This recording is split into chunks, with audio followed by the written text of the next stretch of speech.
1. I bought a house a few years ago and was very excited as this was my first home purchase and I had found the perfect property for me. However, just a few weeks after closing, I started to get people coming up to look at the house that was being advertised for rent on Craigslist. At first I thought it would die down and I reported the ads on Craigslist. They were taken down and everything seemed fine. Then I left town for a family vacation and started getting people on my Ring camera who were coming by again to look at the house for rent.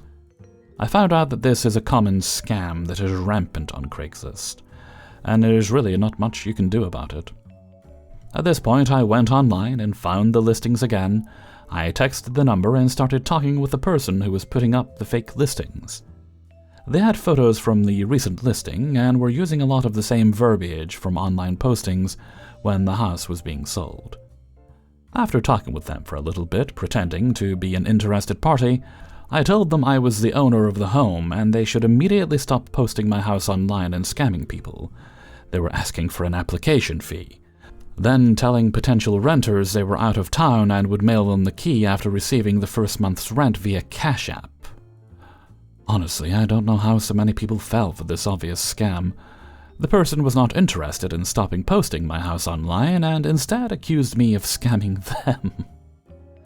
It must have been quite an easy way for them to make money, honestly, and I was not able to sleuth anything from the phone numbers, Cash App names, or email addresses they were giving out. This continued for months. I would check Craigslist every day and report fake listings that would pop up every few days or weeks. I ended up contacting all the sites that had my home listed with pictures and having them taken down, as well as the information about the home. It was incredibly unnerving to have people trespassing through my property and up onto my front porch at random times of the day. I put up a sign on the front door explaining the situation as many times I was not home when people would come up and look in my windows. I even put up large signs in my yard explaining the house was not for rent and to not come up on the property. I filed a police report. I was approached by someone else who had been dealing with something similar and offered to help me figure out who this person was. Again, that road led nowhere, and I was getting anxiety every time a Ring notification popped up in my phone. I also felt terrible for all the people who were just trying to find housing in my area, thinking my little house was a good deal. This person had it listed far under what it would be for a rental. After maybe 6 to 8 months, I was tired of all of it. I didn't want anyone else to give this person money or their information. I was sick of having random people come up onto my property all the time. And I was annoyed at this person who continued to taunt me online using my own home. So I thought the only way to fight this annoyance is with annoyance of my own. The next time I found the listing on Craigslist, I again acted like an interested buyer. I got the scammer's email address and went back and forth filling out a fake application, telling them I would wire them the money. The works. Instead, I took this email address and signed it up for every daily email newsletter I could find. If they wanted to remain anonymous, I would spam them until they left me alone. I signed them up for daily religious affirmation and newsletters, multiple political party newsletters, spicy websites, non-profit websites, clothing retailers, as many as I could possibly find. And when I found the house again on Craigslist the next week, I did the same thing. I knew they were changing their email address and phone number every time, so I'd have to spam every one until they stopped. I vowed to do this every single week until they were so annoyed they stopped posting my house. After doing this 2 or 3 times, the posting stopped. It's been a couple of years and I haven't had any issues since. I sometimes go online and see obvious scam posters and always report them. 2. I don't have a drive. I keep the car in a public car park next to my flat. It's a 2-minute walk. It has CCTV that is actually being used. Needed footage for insurance purposes. Council was more than happy to look through 3 days of stuff. And the permit isn't that expensive. A few weeks after we moved here, I found my spot. Well, it technically wasn't mine, we don't have delegated spaces, but I used that spot for over a year and no one had any problems with that. It wasn't under any trees, it was next to a fence on one side, perpendicular to any other spots, so no one parked next to me on the other side. And it was easy to turn around. This is the only long-stay car park in the town center, so it's always fully packed between around 9 a.m. till 5 or 6 p.m. Everyone works or shops in town uses this one. The spot I called mine was perfect in a sense that it was relatively far from any other spots, except the other two behind it, and I used to do the night shift. So I left the car there from 6:30 a.m. till 9 p.m., and this spot kept my car scratch and dent-free for over a year. Except one time as one idiot reversed into my car, as workers and shoppers came and go, so all in all, it was perfect for me. A year or so later, after I found my spot, someone new moved into some of the flats and wanted my spot. First, they started to leave their car there, even though they must have seen mine there pretty much every day.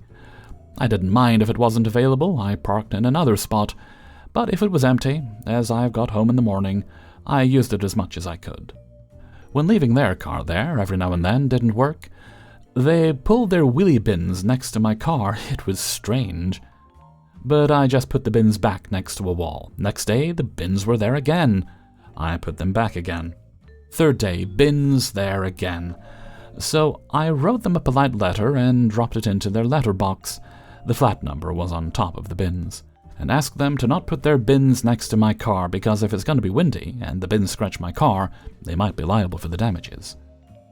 Fourth day, the bins were there again. Wrote another letter, pointed out that their flat number is on the top of the bins, so it's not rocket science to figure out who they belong to, and asked them again not to put their bins next to my car.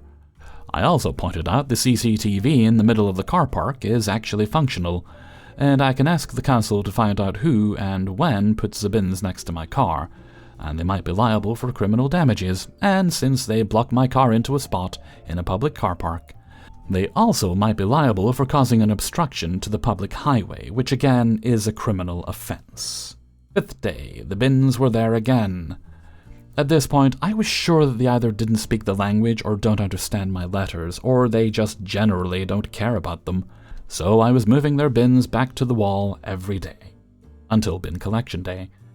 It was 4 black wheelie bins for 2 flats.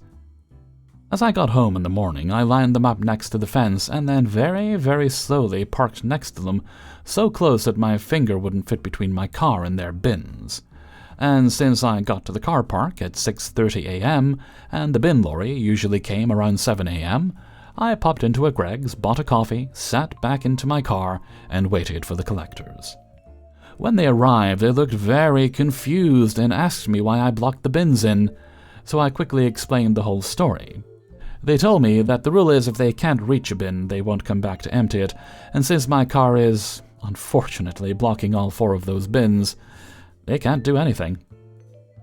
They gave me 4 tags that said they are unable to reach the bins to put on them since I'm done having fun, and they'll come back in 2 weeks to empty it. So that's what I've done. Once the bin lorry left, I put the tags on the bins and went home to sleep. Their bins with everything in it were there for the rest of the day until I left at 9 p.m., but miraculously weren't there the next morning when I got home. For the next 2 weeks, they tried to fill them as much as it was possible, but they had to resort to bin bags, which the bin lorry did not collect the next time they came around, just left a note on the bins that they can only collect what's in the bins. But as an extra, they put all the bin bags in the wheelies for giggles. It took them a whole month to work down their rubbish because the bins were always full, but I have never had to move them again. 3. This happened way back when I was in college. I went to an only girls college. Yep, for you Americans it might be hard to digest, but we still have schools and colleges that are gender segregated. Basically, if a college is co-ed, there won't be hostel space for women in these places. Since I needed hostel accommodation, it was a girls' college. Having gotten that out of the way, on to the story. I was part of my college theater team. I was in the props department. We were invited to stage Beckett Waiting for Godot in a co-ed college that prided itself on its theater team. It just so happened that our play had won awards in a couple of inter-college competitions. When we arrived to stage the play, we were assured that we would get all the assistance we needed. If you know the play, there isn't much by way of props. The stage just had one dead tree in the background. I had a sturdy tree branch ready for that. All we needed was help to set it up. I had planned on using ropes and rocks. The man in the host college refused to allow us to carry those rocks in, claiming it would damage their stage floor. Fair enough. I went to their horticulture department and asked for help. They suggested I use a planter to hold the branch up. Mind you, this was a cement planter that was almost 5 feet high and weighed a lot. If I used the planter, half the branch would get hidden and the impact would be lost. Not one to give up, I took that planter, rolled and pushed it to the auditorium backstage. All this while, the guys were sitting there and mocking me. There were around 15 steps that I had to carry the planter. Mind you, at that time, I was really thin. I was severely anemic and nearly 15 kilograms underweight. Plus, I was asthmatic. The boys thought that I would give in at this stage and ask for help. Not I. I just used the rocks and rope I had to stabilize the planter over the steps and hauled it up. Now here comes the PettyRevenge. When I was figuring out how to carry the planter up, some of the lecturers came to see what was the holdup in starting the play. When they saw me struggling alone, they scolded the guys for being obstructive. One of them came forward and asked if I needed help. I said I sure did. I took off my jacket, asked him to hold it, rolled up my sleeves, and pulled the damned planter up. Then I sent him to fetch some old newspaper. With the ropes and rocks and the newspapers, I created a high base inside that planter so that my tree branch really stood high. Used the leftover paper to create the effect of trash littered around the tree. The effect was magnificent, even if I say so myself. After the play, I went to the guy who had offered to help me to ask for my jacket. The sheepish looks on all of their faces were really worth all the heavy work. Aftermath? Not much. After the play, the lecturers made sure that the men from their college did the heavy lifting. There were several taunts about, if that scrawny girl can do it without help, surely you so-called bodybuilders can do it alone. The guy whom I handed my jacket later became very popular in the theater circuit. He acted in a few TV soaps too. My close friend had acted and directed the play. She later went to film school and directed a couple of movies. As for me, my only interaction with the stage these days is as an audience. That too is very rare. It's been over 2 decades since I saw a live performance.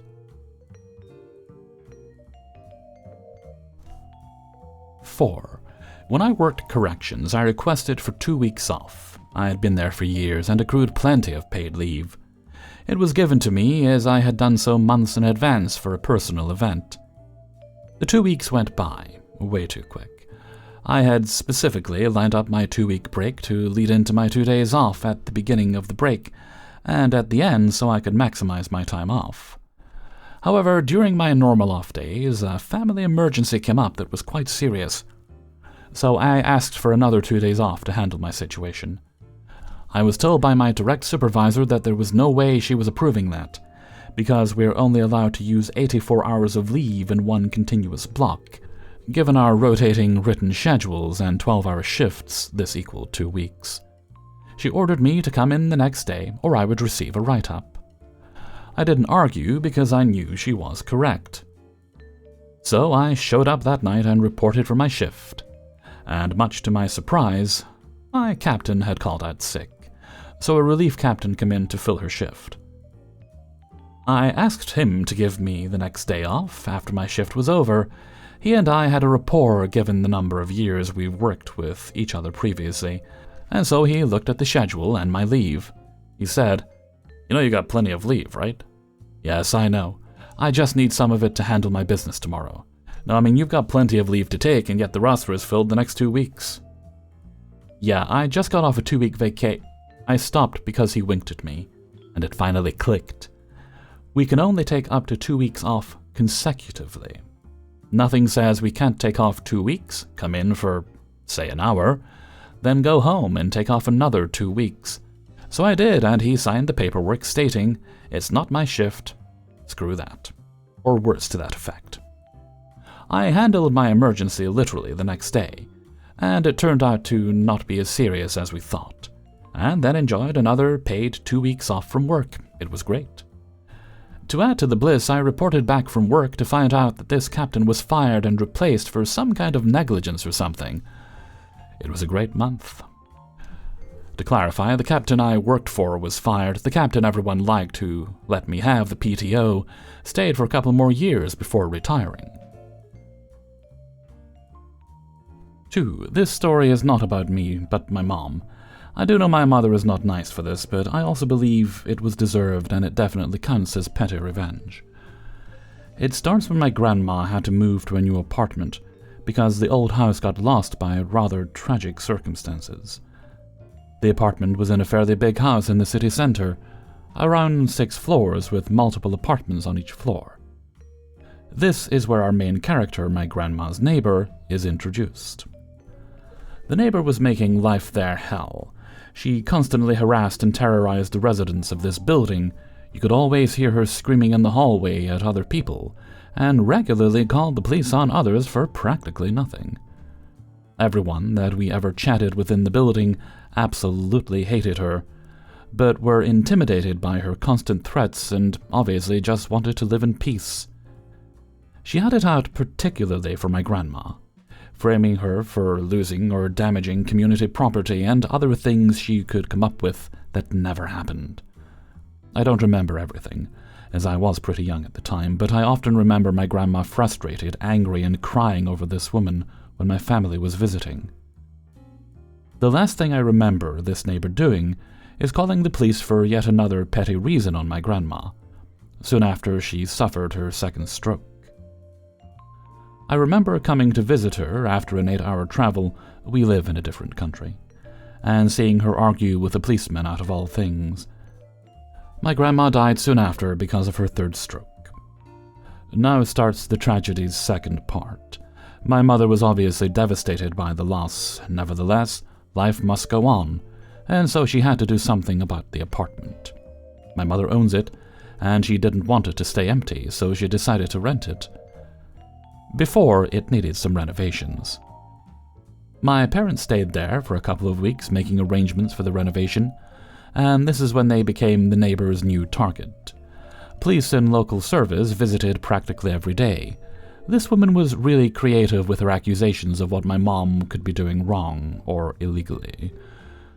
Note that my mother hired a specialized company for interior design to do the renovations with her, so everything was done by professionals with little room for error.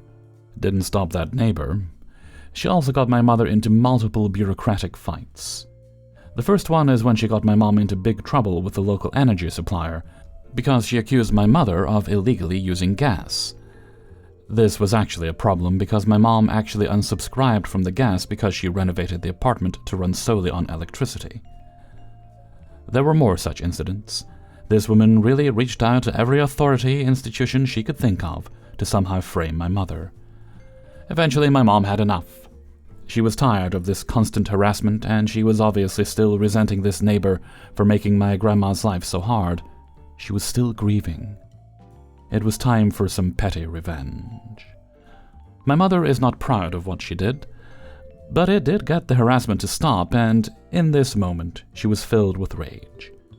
First thing she did is make her an account on some grandma adult website. Oh my. You'd be surprised how many young men have such fantasies. My mom flirted heavily with them online and invited them to my neighbor's address.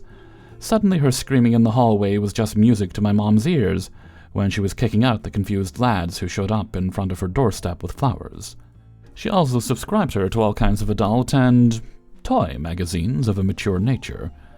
She ordered the weirdest things for her. The neighbor was livid.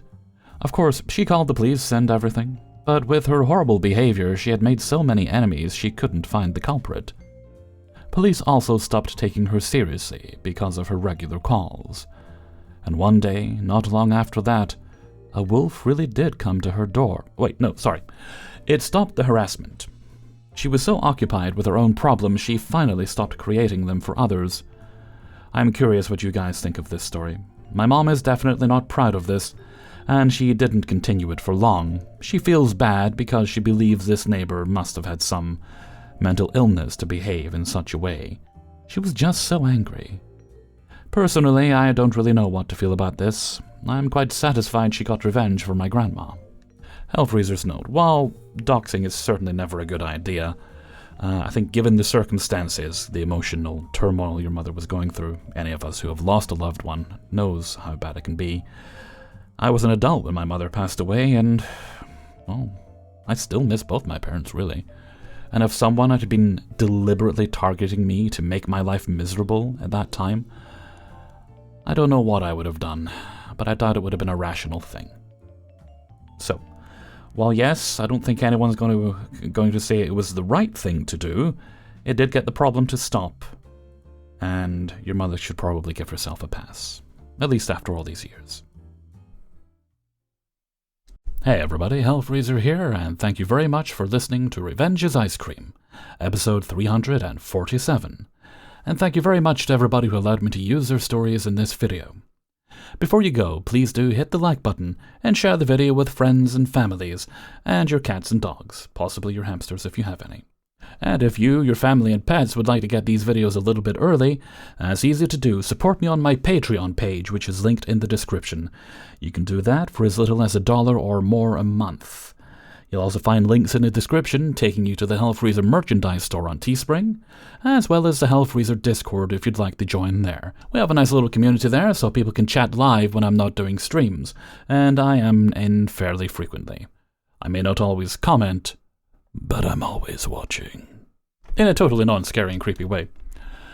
And if you really enjoyed today's video, then why not leave a tip? You can do that by clicking on the little heart with the $sign in the middle underneath the video. You don't have to do that, of course, but it's very much appreciated, and it's been helping me a lot of late. Okay, let's see. No other bits of business. I haven't had any birthday shoutouts for a while, actually, so let's move right along to Hellfreezer's question of the day.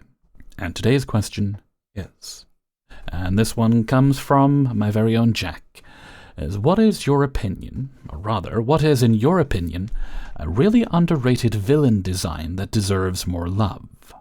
Okay, I actually have an answer to that one. Mine is the Cybersmen from Doctor Who. And I don't think they get as much love as they should for the redesign for the modern era. And to be clear, the Cybermen on Doctor Who have been redesigned many times in the modern era, and I actually like most of the designs personally. Although I think the original ones, where it was essentially just kind of like metal bits on top of like a cloth suit, they were still okay too. It was certainly good for the time, but I rather enjoy the Cybersmen look, and I think a lot of fans don't appreciate that as much as I wish they did. Yeah, I even quite like the Cybers logo on there because it brings home the idea of it being this mindless automaton that cares nothing for those in its way, which could be said for a lot of corporations. They don't care about the people. They're just numbers that serve their end goal to them. Anyway, that was a bit deeper than I meant. Why don't you let me know what your answer is in a comment below. And with that, we'll have the answer of the day from a previous video. Let's see what we can find. And today's answer comes from Revenge is Ice Cream, episode 344. I believe this question was in relation to, do you remember, like, the milkman coming around and delivering fresh milk in the mornings? And today's answer comes from Matt, 2020. Ah, happy memories of Len the friendly milkman whistling his way on his rounds. There was also Gordon the baker in his little green van. Super chap. Thank you very much for your answer, Matt. And with that, I'm gonna head off for now. So until next time, thank you very much for listening, and take very good care of yourself.